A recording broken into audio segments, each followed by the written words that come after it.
Assalamualaikum warahmatullahi wabarakatuh. Selamat pagi teman hati yang dirahmati oleh Allah Subhanahu wa taala. Bagaimana kabarnya di pagi hari ini? Semoga senantiasa sehat dan tentu saja dalam lindungan Allah Subhanahu wa taala. Alhamdulillahirabbil alamin, saya Yasir Neneama bisa menyapa teman hati semuanya dalam program Kalam Hati. Insya Allah sampai ke hati.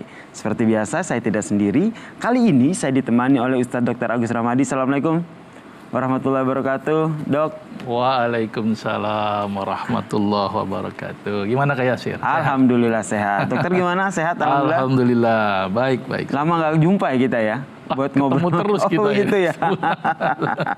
Sehat ya Dok ya? Sehat. Alhamdulillah Kak Yasir. Alhamdulillah, dan semoga teman hati yang ada di rumah juga sehat walafiat nih di pagi hari jelang melaksanakan ibadah subuh nih, nonton Kalam Hati. Nah teman hati, topik tausiah kita pada pagi hari ini adalah bangun imun dengan timun. Nah ini cocok banget nih teman hati. Kalau tausiah berkaitan dengan kesehatan, ini udah paling cocok nih, insya Allah nanti akan disampaikan oleh Dr. Agus Ramadi. Tapi sebelumnya saya ajak dulu nih teman hati untuk menyimak sebuah artikel berikut ini.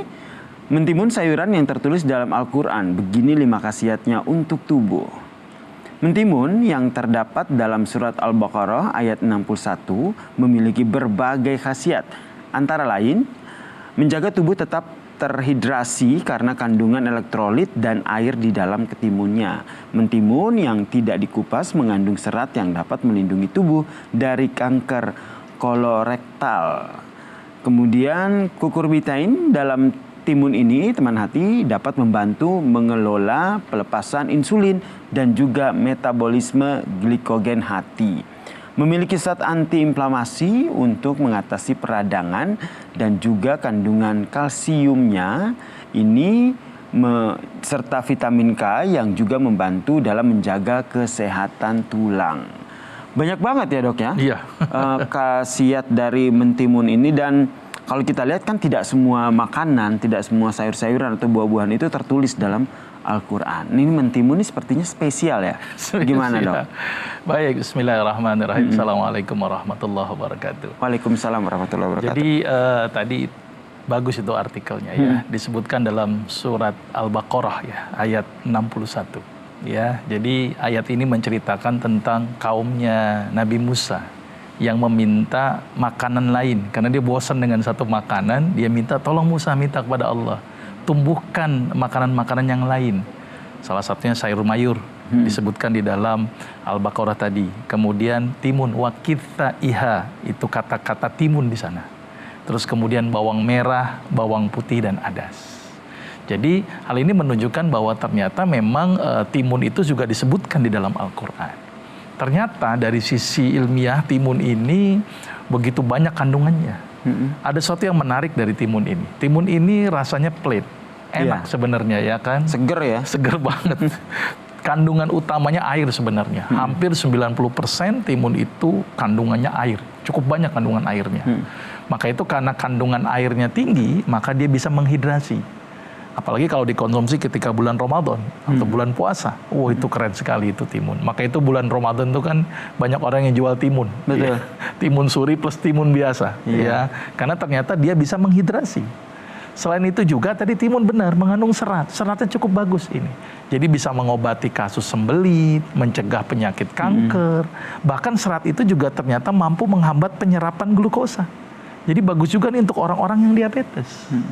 Jadi serat ini selain tadi mencegah sembelit, bagus juga untuk mencegah kanker. Tadi untuk orang diabetes pun juga sangat bagus karena dia menghambat penyerapan glukosa. Apalagi kalau kita lihat kandungannya, ya kandungan yang tadi kukurbitasin ya, sebenarnya. Kukurbitasin ini keren sekali ini. Fungsinya apa? Iya tadi dia mampu merangsang si pankreas itu untuk merilis insulin. Nah, insulinnya keluar itu jadinya.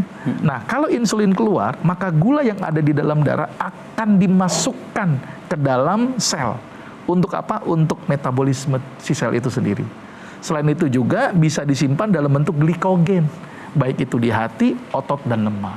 Maka itu timun itu sangat bagus untuk orang-orang yang penderita diabetes. Nah, kandungan lain tadi juga benar juga itu. Disebutkan kandungan kalsium. Selain itu juga ada kandungan kaliumnya yang ternyata juga berperan penting selain untuk tadi tulang, kalium juga berperan penting untuk otot, ya, untuk mengontrol tensi. Dan menarik lagi, Timun ini bersifat diuretik. Nah, diuretik itu penjelasan. Nah, diuretik itu merangsang pengeluaran kencing. Oh. Maka itu bagus sekali untuk orang-orang yang punya kasus hipertensi atau penyakit darah tinggi.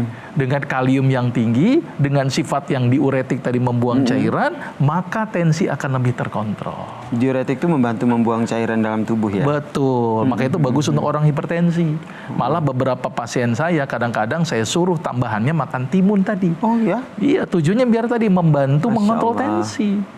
Ternyata hebat sekali ini timun, maka itu tidak salah disebutkan di dalam Al-Quran. Itu ya, kata-kata timun.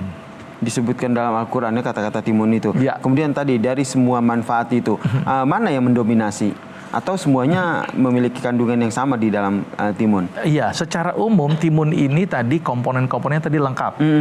Tapi yang paling banyak adalah cairannya. Jadi Cairannya hidrasinya. ya? Makanya Oke. timun itu kan segar sekali tuh, karena kandungan cairannya cukup banyak. Iya. Sama tadi diuretik tadi, merangsang pengeluaran kencing. Sama bagus juga untuk diabetes karena kurbitasin tadi. Kurbitasin ini senyawa yang ternyata sangat bagus untuk orang diabetes. Kurbitasin ini sistemnya di dalam tubuh seperti apa, Dok? Itu tadi, jadi dia itu mampu mengaktifasi atau merangsang si pankreas. Di dalam tubuh itu ada namanya organ namanya pankreas. Di situ ada namanya sel beta. Nah, sel beta itu dengan hadirnya kukurbitasin tadi akan teraktivasi untuk merangsang pengeluaran insulin. Jadi insulin itu keluar tuh dengan adanya zat ini. Nah, insulin kita tahu fungsinya untuk apa? Menurunkan gula kan. Nah, selama ini pada orang diabetes, kenapa sering terjadi masalah? Karena boleh jadi tidak keluar tuh insulinnya.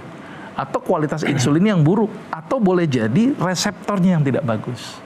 Nah, ternyata salah satu efek dari kukurbitasin tadi mampu merangsang rilis insulin oleh sel beta pankreas. Wah, ini menarik sekali nih penjelasan dari Dr. Agus Ramadi Iya. terkait dengan khasiat dari timun. Kurbitasinnya ini bermanfaat ya. Jadi buat mereka yang punya diabetes ini juga aman ya berarti. Diabetes malah itu paling utama Paling utama pengobatannya. ya. Oke.